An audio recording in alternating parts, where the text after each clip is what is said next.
OnePlus 6 will have a fingerprint scanner built into the screen, but we wouldn't count on its accuracy, since it's a feature we're yet to see on a mainstream handset.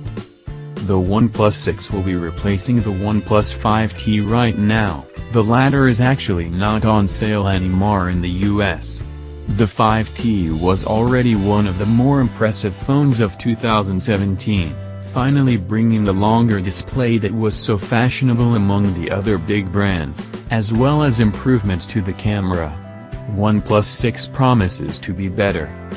OnePlus 6, with a larger screen and a notch at the top on a similar vein to the iPhone X, now confirmed for the handset.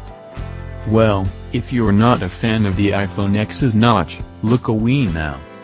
The OnePlus 6 is expected to have a front-facing camera setup similar to the iPhone X that uses a 3D camera and infrared light to measure depth and plot facial features.